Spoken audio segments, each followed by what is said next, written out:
কথায় আছে উঠলো বাই তো ভলক্যানো পিজা চাই। আমি সেদিন ভলক্যানো পিজা খাবো বলে নিজের হাতে মেখে ফেললাম এতখানি ময়দা। ইস্ট মেশানো এই ময়দাটা সাইডে একটু ঢাকা দিয়ে রেখে দিয়েছিলাম খানিকক্ষণ। আর সেই ফাঁকে আমি বানিয়ে নিয়েছিলাম চিকেনের কিমা। এই চিকেনগুলো পিস পিস করে কেটে উল্টে পাল্টে কষিয়ে নিলাম বেশ অনেকক্ষণ নিজের মনের মতন করে। নাড়তে নাড়তে হঠাৎ মনে হলো যদি এই ভলক্যানো পিজার মধ্যে একটু অনিয়নের টেস্ট আনা যায়। ব্যাস কেটে ফেললাম পেঁয়াজ, তারপরে ময়দাগুলোকে ডো বানিয়ে হাত দিয়ে দিয়ে আমি শেপে আনতে লাগলাম। আর তারপর হংকং থেকে আনা কাঁটা চামচটা দিয়ে এরকম ফুটো ফুটো করে দিলাম। তলায় বসিয়ে দিয়েছিলাম একটা বাটি, যাতে করে পিজা ব্রেডটা বেক হওয়ার পর এরকম একটা শেপ আনতে পারি। খানিকক্ষণ মাইক্রোওয়েভটা চালিয়ে দিয়ে বাইরে গেছিলাম বৃষ্টি দেখতে।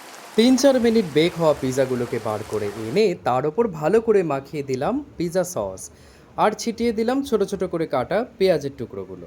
এরপর আস্তে আস্তে দিলাম কিমা করে রাখা চিকেনগুলো, আর তার ওপর গ্রেট করে দিলাম চিজ। এইবার ফাইনাল রাউন্ড, ওই সমস্ত কিছু সহ পিজাটাকে একেবারে ঢুকিয়ে দিলাম মাইক্রোওয়েভ ওভেনের ভেতর।